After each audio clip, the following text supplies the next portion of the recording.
ជីវាសនាឲ្យមកជួបហើយក៏ជាវេលាដែលត្រូវធ្វើការជ្រើសរើស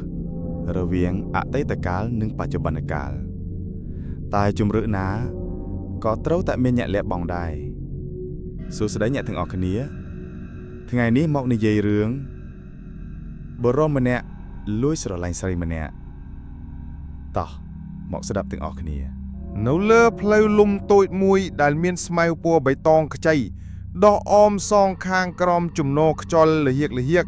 ដែលបក់មកពីទិសខាងកើតនោះខ្ញុំកំពុងតែដើរយ៉ាងឥតគោលដៅ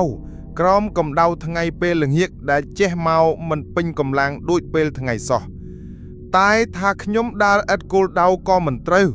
ព្រោះគោលដៅរបស់ខ្ញុំនេះគឺមកដើរមើលទេសភាពវាលស្រែចម្ការច្បារដំណាំដែលកំពុងលូតបង្ហាញសម្រស់យ៉ាងត្រកាលប្រកបដោយពណ៌ធម្មជាតិពីកំណត់យ៉ាងស្រស់ស្អាតនិងមកស្រូបយកខ្យល់អាកាសដ៏បរិសុទ្ធប្រកបដោយក្តីសុខសុភមង្គលរបស់ធម្មជាតិឲ្យបានស្រឡះចិត្តសប្បាយពីទុក្ខសោកព្រោះរឿងស្នេហាផងឃើញផលដំណាំដែលដាំដោយកសិករក្រោមជំនោរខ្យល់ដ៏ត្រជាក់ឃើញដើមត្នោតនឹងបានស្ដាប់សំឡេងទួញសោករបស់សត្វតាវ៉ាវរួចមកធ្វើឲ្យខ្ញុំសង្វេគចិត្តយ៉ាងខ្លាំងជំទោះខ្លួនឯងព្រោះថាចិត្តខ្ញុំនៅពេលវែងคล้ายជារបស់ខ្ញុំទៀតហើយគឺត្រូវបាននារីម្នាក់ឆក់យកទៅបាត់ដោយមិនដឹងខ្លួនព្រោះតែស្នាមញញឹមដ៏ស្រស់ស្អាតកែវភ្នែកដ៏ស្រទន់សម្ដីដ៏រុះរាយផ្អែមល្ហែមនិងចរិតលក្ខណៈដ៏ល្អទាំងអស់នេះហើយដែលធ្វើឲ្យចិត្តបេះដូងរបស់ខ្ញុំលែងคล้ายជារបស់ខ្ញុំទៀតព្រោះថាវាមិនស្ដាប់បញ្ជារបស់ខ្ញុំទេដោយវាតែបារម្ភពីនាងខ្វាយខ្វល់ពីនាងទាំងមិនដឹងថានាងមានចិត្តមកលើគ្រឿងវិញឬអត់ផងសម្ដីកាយវិការដ៏រុះរាយរបស់នាងធ្វើឲ្យចិត្តខ្ញុំជាប់ជំពាក់យ៉ាងខ្លាំងទៅលើនាងដែលវាធ្វើឲ្យចិត្តរបស់ខ្ញុំនៅមិនសុខសោះម្ដងសប្បាយម្ដងកើតទុក្ខប្រែប្រួលយ៉ាងរហ័សសប្បាយព្រោះបាននៅក្បែរនាងឃើញនាងនិយាយលេងជាមួយនាងហើយរត់តែសប្បាយរីករាយពេលដែលបានលេងឆែតជាមួយនាងហើយនាងនិយាយជាមួយខ្ញុំយ៉ាងស្និទ្ធស្នាលរុះរាយដូចជានាងមានចិត្តមកលើខ្ញុំដែរអញ្ចឹងចំណែកខ្ញុំវិញឯកាការទុកព្រោះឃើញនាងស្និទ្ធស្នាលជាមួយអ្នកផ្សេងជាពិសេសពេលខ្ញុំបានឮគេបង្អាប់ថានាងសំគ្នាជាមួយម្នាក់នោះឬជាសង្សារជាមួយម្នាក់នោះដែលរឿងទាំងអស់នេះបានរំគួនចិត្តខ្ញុំយ៉ាងខ្លាំងដោយត្រូវគេទាញជើងទម្លាក់ជ្រោះគ្មានបាតឬដូចជាមួយពិភពលោកនេះមានតែខ្ញុំអញ្ចឹងហើយពិភពលោកដ៏ស្រស់ឆើតឆាយក៏ប្រែជាគ្មានន័យអ្វីសោះសម្រាប់ខ្ញុំដោយខ្ញុំមើលទៅឃើញតែស្រអាប់គ្មានសម្ផស្សគ្មានសោភ័ណភាពគ្មានមនោសញ្ចេតនាសម្រាប់ផ្ដល់ក្តីសង្ឃឹមឲ្យខ្ញុំសោះឡើយហេតុនេះហើយទើបបានជាខ្ញុំមកដើរមើលទេសភាពវាលស្រែចម្ការមកស្រូបយកខ្យល់អាកាសដ៏បរិសុទ្ធដើម្បីជំរុះចិត្តកើតទុក្ខសៅមងទាំងឡាយនិងដើម្បីកុំឲ្យខ្វល់ខ្វាយពីនាងពេកផងនារីដែលខ្ញុំតែងតែគិតនិងនឹកឃើញរាល់ពេលវេលានោះនាងមានឈ្មោះថាសិរីដែលឈ្មោះរបស់នាងគឺពិតជាពីរោះណាស់ពីរោះអស់ស្រីលើផែនដីនេះនៅពេលដែលខ្ញុំរំលឹកពីឈ្មោះនាងខ្ញុំមានអារម្មណ៍ថារំភើបចំពោះឈ្មោះដ៏វិសេសនេះណាឈ្មោះរបស់នាងប្រៀបដូចជាពន្លឺនៃក្តីសង្ឃឹមនិងភាពរំភើបរីករាយដែលជ្រៀតចូលមកបំភ្លឺនៅក្នុងទីដ៏ងងឹតនៃចិត្តរបស់ខ្ញុំអញ្ចឹងដែលខ្ញុំតែងតែទន្ទិញឈ្មោះនាងជាប់ជានិច្ចដើម្បីកំដរភាពឯកានៃអារម្មណ៍ដ៏សោកសៅអារម្មណ៍ដែលប្រែប្រួលរកយល់មិនបានសេរីបើពេលនេះមាននាងនៅច្បាស់ជាល្អខ្លាំងណាស់ហើយបើនាងយល់ចិត្តខ្ញុំពិតជាសប្បាយរីករាយណាស់ខ្ញុំនឹងនាំនាងអង្គុយមើលថ្ងៃលិចនៅលើវាលស្មៅដ៏បៃតងខ្ចីក្រោមជំនោរខ្យល់ដ៏ត្រជាក់នៅទីនេះពួកយើងនឹងអង្គុយស្ដាប់សំឡេងចាបច្រៀងមើលពពកមើលផ្ទៃមេឃដ៏ធំធេងដែលប្រៀបដូចជាចិត្តនឹកគិតរបស់ខ្ញុំចំពោះនាងហើយពេលនោះខ្ញុំនឹងច្រៀងឲ្យសេរីស្ដាប់ទៀតច្រៀងចម្រៀងដែលបង្ហាញពីចិត្តស្នេហ៍របស់ខ្ញុំទៅកាន់សេរីហើយពេលនោះបើសេរីញញឹមសប្បាយចិត្តខ្ញុំក៏រំភើបរីករាយក្នុងចិត្តដែរបន្ទាប់មកទៀតពួកយើងក៏និយាយលេងជាមួយគ្នាយ៉ាងរីករាយក្រោមទស្សនីយភាពនៃរូបភាពថ្ងៃលិចដ៏ស្រស់ត្រកាលរបស់ធម្មជាតិនាពេលល្ងាចដ៏ត្រជាក់សេរីឈ្មោះរបស់នាងពិតជាពិរោះណាស់សម្រាប់ខ្ញុំខ្ញុំដើរបណ្ដាលស្រមើស្រមៃពីរូបភាពនៃសេចក្តីសុខផ្លូវចិត្តដែលមិនអាចកើតឡើងយ៉ាងរំភើបរីករាយស្ទើរស្រក់ទឹកភ្នែកបណ្ដា នៃជាក្តីសុខដែលខ្លួនតែងតែប្រឌិតឡើងសម្រាប់លួងលោមចិត្តរបស់ខ្លួនឯងឲ្យបានធូរស្បើយពីជំងឺស្នេហាខ្លះទាំងដឹងថាវាមិនអាចកើតឡើងហើយពេលខ្លះត្រូវឈឺចាប់នឹកគេលឿនដាមក៏ដោយក៏ខ្ញុំសុខចិត្តទទួលយកគឺទទួលទាំងស្នាមញញឹមដែលជាស្នាមញញឹមផ្ទុយពីធម្មជាតិខ្ញុំបន្តដើរមើលទេសភាពនៅជុំវិញខ្លួនទៀតវាលស្រែល្វឹងល្វើយនៃឃុំរ៉ាំងហ្គេសីស្រុកសង្កែខេត្តបាត់ដំបងដែលខ្ញុំស្រឡាញ់ឆ្លក់វង្វេងលើទឹកដីកំណើតនេះមិនចំណាយក៏ផ្ដល់ឲ្យខ្ញុំនៅអនុស្សាវរីយ៍គួរឲ្យចងចាំគ្មានថ្ងៃភ្លេចខ្ញុំពេលនេះក្នុងសភាពជាអ្នកស្រវឹងពេញដោយមនោសញ្ចេតនាដែលគ្មានរូបរាងប៉ុន្តែមានឥទ្ធិពលយ៉ាងខ្លាំងក្លាខ្លាំងរហូតដល់គ្មានអ្នកនឹកស្មានដល់កំពុងតែដើររវើរវាយម្នាក់ឯងយ៉ាងមានក្តីសុខស្រាប់តែខ្ញុំភ្ញាក់អារម្មណ៍រំភើបរីករាយក្នុងចិត្តជាខ្លាំងដោយរើសបានដុំពេជ្រមួយដុំធំព្រោះថាកំពុងតែគិតពីសេរីស្រាប់តែខ្ញុំឃើញសេរីកំពុងអង្គុយនៅលើទីទួលមួយក្រោមដើមត្នោតទេពីរដើមដែលក្រាលដោយកម្រាលស្មៅដែលប្រៀបដោយកម្រាលព្រំពណ៌បៃតងខ្ចីឃើញខ្ញុំភ្លាមស្រាប់តែនាងញញឹមមកកាន់ខ្ញុំយ៉ាងស្រស់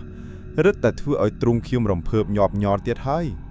បបោមាត់របស់ខ្ញុំក៏ញញឹមតបទៅនាងវិញដោយមិនបាច់គិតអារម្មណ៍ខ្ញុំនៅពេលនេះគឺរំភើបលាយសប្បាយដែលពរនាមិនអស់ទេ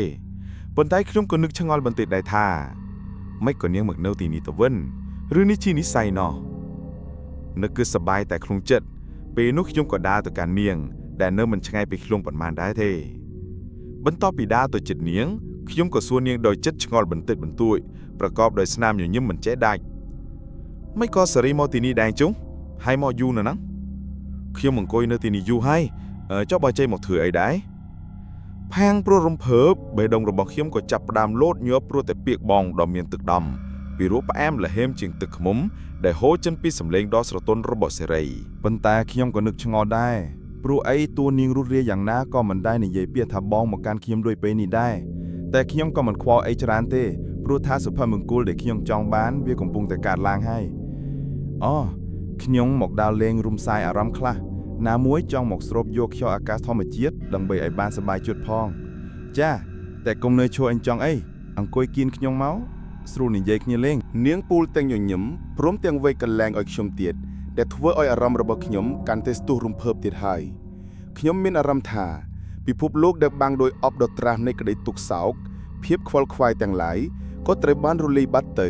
ដោយចំនួនមកវិញនៃទេសភាពដ៏ត្រកាលអារម្មណ៍ដ៏រំភើបរកពរនាមិនត្រូវហើយពិភពលោកក៏ប្រែជាស្រស់បំព្រងមានមនោសញ្ចេតនានិងមានពណ៌នៃក្តីស្រឡាញ់ឡើងវិញដែរមួយដង្ហើមក្រោយមកខ្ញុំក៏កាច់ស្មៅមួយទងរួចក៏ផ្ដើមសួរទៅកាន់នាង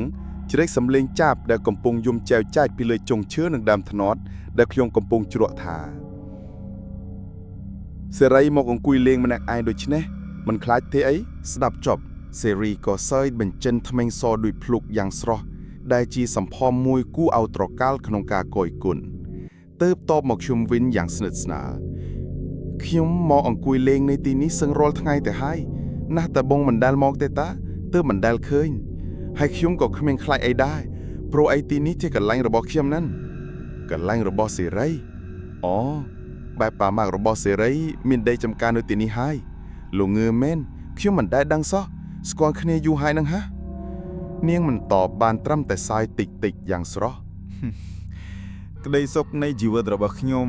បានត្រឹមតែមើលមុខនាងពេលសើចពេលញញឹមសប្បាយក៏អស់ចិត្តដែរ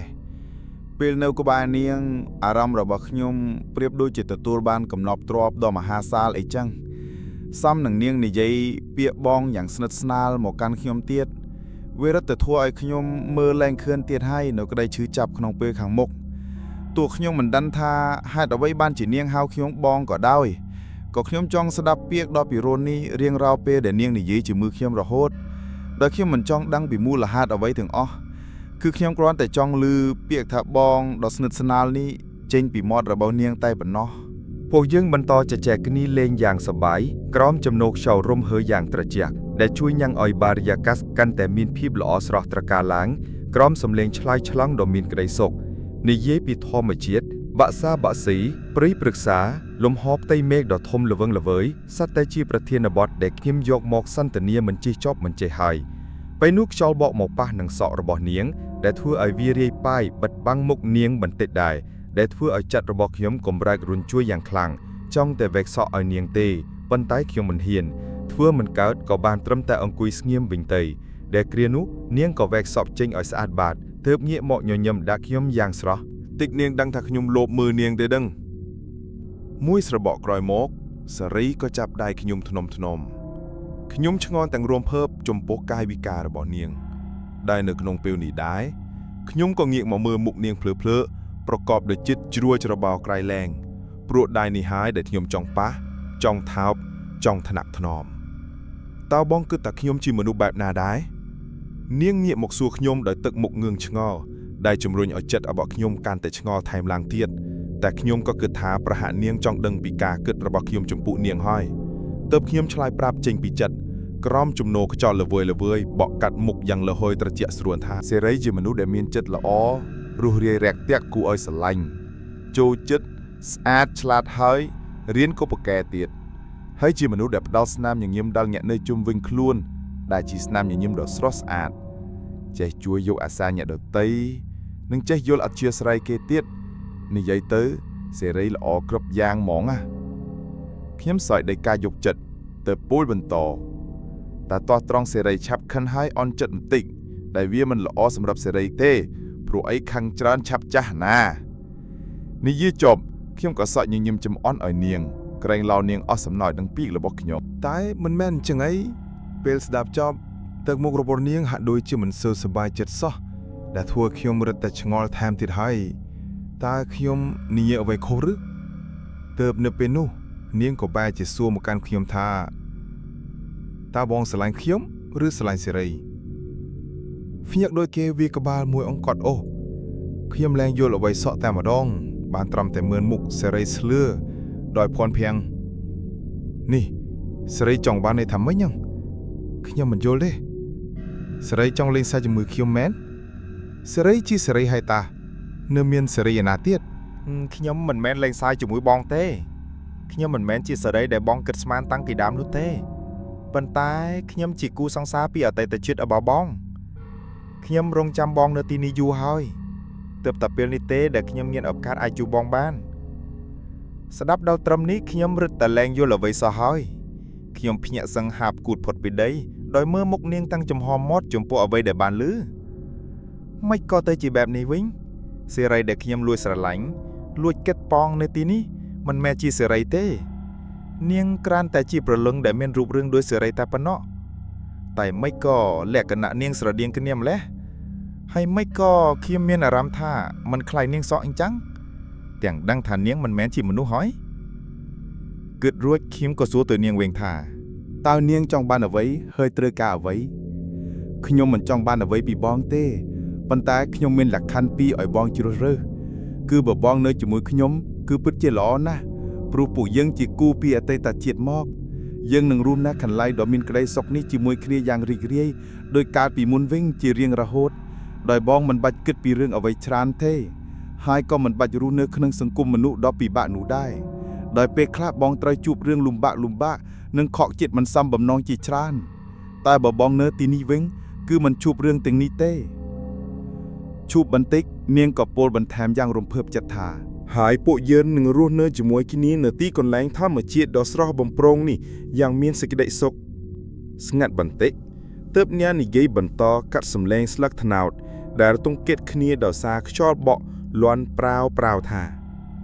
តែបើបងមិនព្រមនៅជាមួយខ្ញុំទេនោះបងក៏មិនអាចជួបនឹងនៅជាមួយសេរីនោះដែរព្រោះថាបើខ្ញុំមិនបាននៅក្បែរបងក៏មិនអាចរស់នៅមានក្តីសុខជាមួយនាងនោះដែរបងសម្រេចចិត្តទៅអូនមិនបង្ខំបងទេអូនចង់ឲ្យបងមករួមរស់ជាមួយអូនដោយសុទ្ធចិត្តដោយកាលពីមុនវិញពោលចប់នាងក៏ក្តោបចាប់ដៃខ្ញុំយ៉ាងណែនបំណងប្រាប់ថាកុំឲ្យខ្ញុំបដិសេធចាក់ចេញពីនាងអីក្នុងទឹកមុខប្រកបដោយភាពស្រងោកស្រងាត់លីក្តីសង្ឃឹមដែលបានមកលើខ្ញុំរយៈពេលដែលខ្ញុំបាននៅក្បែរនាងមួយល្ងាចនេះទោះនាងមិនមែនជាសេរីដែលខ្ញុំលួចស្រឡាញ់ពិតប្រាកដក៏ដោយប៉ុន្តែចរិតលក្ខណៈរបស់នាងគឺស្រដៀងនឹងសេរីណាស់សូម្បីតែមុខមាត់រូបរាងក៏ដូចគ្នាដែរហើយខ្ញុំនៅជាមួយនាងប្រកបដោយស្នាមញញឹមភាពរីករាយរំភើបសប្បាយចិត្តយ៉ាងខ្លាំង តែក៏មិនដឹងថាមកពីដំបូងខ្ញុំចាត់ទុកនាងជាសេរីឬបានជាខ្ញុំមានអារម្មណ៍បែបនេះប៉ុន្តែទោះជាយ៉ាងណាក៏ខ្ញុំមានចិត្តសប្បាយរីករាយជាខ្លាំងពេលដែលបាននៅក្បែរនាងមួយល្ងាចនេះខ្ញុំមិនប្រកាសទេថាសេរីនៃខ្ញុំលួចគិតលើនោះនាងមានចិត្តមកលើខ្ញុំវិញឬអត់ផងតួនាងរួរាយរាក់ទាក់ចំពោះខ្ញុំនិងនិយាយរៀងស្និទ្ធស្នាលក៏ពិតមែនប៉ុន្តែវាស្ថិតនៅក្នុងសភាពមួយដែលមិនច្បាស់លាស់សោះឡើយដោយខ្ញុំមិនអាចទាយចិត្តនាងដឹងទេថាតើនាងមានចិត្តមកលើខ្ញុំវិញឬអត់ព្រោះថានាងតែងតែរួរាយរាក់ទាក់ដាក់មិត្តភក្តិគ្រប់គ្នាដែលនាងស្គាល់ហើយភាពរាក់ទាក់ចំពោះខ្ញុំនេះក៏បែបនាងធ្វើក្នុងន័យមិត្តភាពផងក៏មិនដឹងម្យ៉ាងទៀតសពថ្ងៃនេះគ្រឿងខ្វល់ចិត្តនឹងស្អប់យ៉ាងខ្លាំងចំពោះពាក្យដែលគេបង្អាប់សេរីជាមួយអ្នកផ្សេងប៉ុន្តែការពិតវាហាក់ដូចនេះខ្លះមែនព្រោះថាតំណាក់ទំនងនាងជាមួយគេនោះវាហាក់មានទំនោរដែលបង្កភាពឈឺចាប់យ៉ាងខ្លាំងដល់ខ្ញុំមែនសរុបមកវិញខ្ញុំអាចថាសេរីនាងមិនយកចិត្តទុកដាក់ចំពោះខ្ញុំដោយសេរីដែលនៅជាមួយខ្ញុំពេលនេះផងទូនាងជាប្រលឹងឬជាខ្មោចអ្វីក៏ដោយប៉ុន្តែនាងស្រឡាញ់ខ្ញុំយកចិត្តទុកដាក់ចំពោះខ្ញុំណាស់បើខ្ញុំនៅក្បែរនាងនោះខ្ញុំក៏នឹងអាចរស់នៅក្នុងសុភមង្គលមួយដ៏មានក្តីសុខជានិច្ចព្រោះថាមុខមាត់រូបរាងចរិតលក្ខណៈនាងក៏ស្រដៀងសេរីហើយនាងក៏ស្រឡាញ់ខ្ញុំខ្លាំងទៀតដោយខ្ញុំមិនចាំបាច់ខ្វល់ខ្វាយគិតពិបាកចិត្តពីសេរីច្រើនដូចមុនទេហើយបើរស់នៅទីនេះក៏ល្អដែរគឺរស់នៅកន្លែងធម្មជាតិដ៏ស្ងប់ស្ងាត់មិនបាច់គិតច្រើនហើយក៏អាចគេចផុតពីភាពលំបាកនៅក្នុងជីវិតដែរមិនចាំបាច់ខំប្រឹងធ្វើការរកលុយខំគិតឈឺក្បាលពីអនាគតនិងរឿងនៅក្នុងជីវិតជាច្រើនទៀតដែលគួរឲ្យធុញទ្រាន់ប៉ុន្តែបើខ្ញុំរស់នៅជាមួយនាងនៅទីនេះរហូតចុះឪពុកម្ដាយខ្ញុំតើពួកគាត់នឹងទៅជាយ៉ាងណាពេលបាត់រូបខ្ញុំអាចរួមនៅសប្បាយចិត្តក្នុងសុភមង្គលដែលស្ថិតនៅក្នុងពិភពคล้ายៗនេះមែនប៉ុន្តែឪពុកម្ដាយរបស់ខ្ញុំត្រូវឈឺចាប់យ៉ាងខ្លាំងព្រោះពួកគាត់ត្រូវបាត់បង់រូបខ្ញុំដែលជាកូនតើខ្ញុំអាចធ្វើទៅរួចទេម្យ៉ាងទៀតបើខ្ញុំនៅទីនេះខ្ញុំអាចសប្បាយចិត្តប៉ុន្តែខ្ញុំក៏មានឈ្មោះថាជាមនុស្សកំសាកដែលមិនហ៊ានប្រឈមមុខនឹងការពិតប្រឈមមុខនឹងជីវិតដោយសុខចិត្តបណ្ដោយខ្លួនឲ្យរស់នៅជាមួយសេចក្តីសុខក្នុងពិភពคล้ายៗមួយខ្ញុំស្រឡាញ់សេរីប៉ុន្តែនាងមិនមែនជាសេរីនោះក្តីស្រឡាញ់របស់ខ្ញុំដែលមានចំពោះនាងគឺគ្រាន់តែធ្វើឡើងដោយសារតែសម្បកខ្លួនរបស់សេរីតែប៉ុណ្ណោះចុះបើនាងគ្មានរូបរាងដូចសេរីតើចិត្តខ្ញុំនឹងប្រែប្រួលទៅជាយ៉ាងណាគឺខ្ញុំមិនដូចជាធ្វើបាបចិត្តរបស់នាងទេឬបើខ្ញុំរស់នៅក្នុងពិភពคล้ายខ្ញុំអាចសប្បាយចិត្តមានសុភមង្គលក្នុងភាពคล้ายដែលបង្កើតឡើងដោយសម្បកខ្លួនคล้ายរបស់សេរីតែបើខ្ញុំរស់នៅក្នុងពិភពពិតខ្ញុំអាចនឹងឈឺចាប់ព្រោះតែការពិតដែលអាចនឹងកើតឡើងដោយវាខុសពីបំណងរបស់ខ្ញុំតើខ្ញុំត្រូវធ្វើបែបណាចំពោះរឿងនេះអោពិភពលោកអើយម្ដេចក៏អ្នកឲ្យខ្ញុំខុសពីអ្វីដែលខ្ញុំរំពឹងទុកអញ្ចឹងខ្ញុំមិនអាចរស់នៅក្នុងសុភមង្គលคล้ายដែលត្រាំដោយទុក្ខសោកនិងភាពឈឺចាប់របស់ឪពុកម្ដាយខ្ញុំបានទេក្រោយពីប្រទាំងប្រទេសក្នុងគ្រោះគំនិតរួចមកខ្ញុំក៏សម្រេចចិត្តថានឹងមិនរួមនៅជាមួយនាងទេខ្ញុំគិតច្បាស់ហើយគឺខ្ញុំយកលក្ខខណ្ឌទី2ឬភ្លាមនាងក៏ប្រឡែកដៃខ្ញុំហើយក្រោកឈរឡើងទាំងទឹកភ្នែកដោយវាចាយ៉ាងខ្សឹកសួលអួលអាក់បងសុកចិត្តឈឺចាប់ក៏មិនរើយកខ្ញុំព្រោះតែស្រីនោះបងពិតជាអាក្រក់ណាស់បងមិនល្អដូចពីមុនទេពីមុនបងមិនហ៊ានធ្វើឲ្យខ្ញុំឈឺចាប់ទេបងតែងតែធ្វើឲ្យខ្ញុំញញឹមជានិច្ចដំបូងខ្ញុំស្មានថាការរងចាំរបស់ខ្ញុំវានឹងផ្ដល់ផលតបស្នងដ៏ល្អមកដល់ខ្ញុំវិញប៉ុន្តែចុងក្រោយការរងចាំរបស់ខ្ញុំបានត្រឹមតែធ្វើឲ្យខ្ញុំឈឺចាប់ប៉ុណ្ណោះព្រោះពេលវេលាធ្វើឲ្យបងប្រែប្រួលអស់ហើយតែខ្ញុំក៏សម្រេចតាមចិត្តបងទៅចោះឃើញនាងក្រៅខ្លួនក៏ងើបឈរដំណើរនាងដែរពេលឃើញនាងឈឺចាប់ដូច្នេះខ្លួនក៏ពិបាកចិត្តហើយឈឺចាប់ដូចនាងដែរចំពោះទង្វើរបស់ខ្ញុំនេះប៉ុន្តែខ្លួនត្រូវតែធ្វើបែបនេះព្រោះតែព្រំលិខិតវាដាក់កំហិតឲ្យខ្ញុំជ្រើបានតែមួយទេខ្ញុំលាហើយគុំពិបាកចិត្តអីបំភ្លេចមនុស្សដូចជាខ្ញុំចោលទៅបងនិយាយថាបំភ្លេចដូចជាស្រួលណាស់ចាំមើលនៅពេលដែលបងចង់បំភ្លេចនរណាម្នាក់ដែលបងស្រឡាញ់ទើបបងដឹងថាវាពិបាកខ្លោចសារយ៉ាងណាបាងហើយបងទៅចូលទៅពិភពមនុស្សរបស់បងវិញចោះស្ដាប់ចប់ខ្ញុំបានត្រឹមតែដកដង្ហើមធំដើម្បីជំរុះភាពតានតឹងខ្លះយ៉ាងស្រងូតចិត្តរួចទើបបោះជំហានឈានទៅមុខទាំងល្វើយកម្លាំងដែលបាន 4-5 ជំហានខ្ញុំក៏ងាកមើលនាងម្ដងទៀតទាំងមិនអស់ចិត្តប៉ុន្តែក៏ត្រូវភ្ញាក់ចិត្ត នឹងត្រូវភាពអស់សង្ឃឹមគ្របសង្កត់ថែមទៀតព្រោះថានាងទៅបាត់ហើយនាងទៅកន្លែងដែលនាងគួរទៅហើយត្រឹងហ៎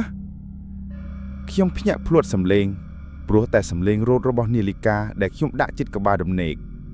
រួចទើបខ្ញុំចុកបិទយ៉ាងលឿននេះជាការយល់សប្តិទេតើមិនដេចក៏ដោយការពុតម្លេះសង្ឃឹមថានេះគ្រាន់តែជាយល់សប្តិដែលមិនអាចកើតឡើងទៅចុះហើយឯងខំតែភ័យចង់ងាប់គិតរួចគ្រាមក៏ក្រោកពីដំណេកតែងខ្ជិលច្រអូព្រោះហាក់មិនទាន់អស់ងងុយសោះតែក៏ត្រូវតែក្រោកទៅរៀនដែរក្រោយពីសម្អាតខ្លួនប្រាណរួចហើយខ្ញុំក៏ចូលទៅក្នុងបន្ទប់ដោយអង្គុយនៅលើកៅអីខាងមុខតុរៀនរួចក៏ចាប់ទូរស័ព្ទមកអូមើល Facebook របស់សេរីនិងឆាតអរុនសួស្ដីទៅកាន់នាងជាដំបូងនៅពេលចូលឆែកមើល profile នាងដោយអូមិនទាន់បានមួយដង្ហើមផងស្រាប់តែខ្ញុំត្រូវធ្លាក់ថ្លើមក្ដុកចិត្តបេះដូងត្រូវខ្ទេចខ្ទាំអស់ព្រោះតែខ្ញុំឃើញនាងដាក់ relationship ជាមួយបុរសម្នាក់ដែលនាងស្រឡាញ់តែខ្ញុំស្អប់ជាទីបំផុតអរុនសួស្ដីពាក្យនេះខ្ញុំគិតថាវាស្រក់បំព្រងបំផុតគួរឲ្យសប្បាយចិត្តបំផុតពេលឆាតទៅនាងប៉ុន្តែឥឡូវនេះពាក្យនេះគឺជាពាក្យដ៏ងងឹតស្រអាប់និងឲ្យគួរស្អប់ជាទីបំផុតដែលខ្ញុំនឹងលែងប្រើវាយកទៅឆាតជាមួយនាងទៀតហើយខ្ញុំសើចតែក្នុងបំពង់កដូចមនុស្សឆ្កួតសើចចំអកឲ្យខ្លួនឯងសើចទាំងរំជួលចិត្តព្រោះតែខ្ញុំជាមនុស្សកំសាក់ពេកទើបទៅជាអញ្ចឹងវាសាំមុខខ្ញុំហើយសុបិនដែលខ្ញុំគិតថាវាជារឿងមិនពិតប៉ុន្តែតាមពិតវាជាការពិតដែលកើតឡើងយ៉ាងទាន់ហន់បំផុតភាពកំសាករបស់ឯងវាផ្ដល់លទ្ធផលឲ្យឯងហើយអជ័យខ្ញុំសើចចំអកឲ្យខ្លួនឯងដូចមនុស្សឆ្កួតព្រោះស្នេហាដែលខ្ញុំគិតថាវាល្អវាស្រស់បំព្រងប៉ុន្តែតាមពិតវាខ្មៅងងឹតដូចនេះសោះខ្ញុំតែងតែគិតថាខ្ញុំជាតួឯកជាមួយសេរីក្នុងរឿងស្នេហានេះប៉ុន្តែតាមពិតខ្ញុំគ្រាន់តែជាតួរៃរងដែលចាំតែអកសាទរជូនពរក្តីស្នេហារបស់ពួកគេប៉ុណ្ណោះហើយជាតួម្នាក់ដែលគ្មានតម្លៃសោះគឺតួខ្ញុំនេះដាក់នាំតែចង្អៀតអំពូលទុកដល់គេទៅវិញទេអនុស្សាវរីយ៍ល្អមានច្រើនប៉ុណ្ណាវាក៏នឹងคล้ายជាក្តីឈឺចាប់ដែលចាំច្របាច់កំតិចបេះដូងរបស់ខ្ញុំខ្លាំងប៉ុណ្ណោះដែរហើយសុបិនល្អដែលតាំងទងនឹងសេរីមានច្រើនប៉ុណ្ណាវាកាន់តែធ្វើឲ្យខ្ញុំលេងចង់ដេកនិងយល់សពខ្លាំងប៉ុណ្ណោះដែរព្រោះខ្ញុំមិនចង់យល់សពឃើញនាងមកធ្វើជាស្និទ្ធស្នាលនឹងខ្ញុំដែលវាខុសពីការពិតនោះទេខ្ញុំពិតជាអរគុណខ្លាំងណាស់ចំពោះទង្វើរុះរាយរាក់ទាក់របស់ញាក់ដែលវាជាធ្នាក់តាក់ខ្ញុំយ៉ាងជាប់នៅក្នុងអន្លង់ស្នេហាមួយដ៏គ្មានតម្លៃគ្មានខ្លឹមសារគ្មានអនាគតដែលខ្ញុំតែងតែគិតប៉ងតែម្នាក់ឯងហើយដែលចុងក្រោយ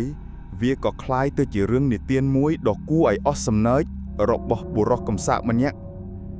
ខ្ញុំមិនដឹងទេថាទុក្ខសោកក្តីឈឺចាប់នេះវាបន្តឈឺចាប់ដល់ពេលណាប៉ុន្តែខ្ញុំដឹងត្រឹមថានៅពេលណាដែលខ្ញុំនៅឃើញនាងនោះក្តីឈឺចាប់ក៏នៅតែមាននឹងបន្តរុកគួនក្នុងចិត្តរបស់ខ្ញុំរហូតដោយពាក្យនាងថាមែនខ្ញុំនឹងមិនអាចជួបនឹងនៅជាមួយសេរីទេព្រោះថាទោះខ្ញុំជួបក៏ខ្ញុំកិច្ចមុខឲ្យបាត់ដែរព្រោះថាខ្ញុំវាខ្មាស់នាងណាស់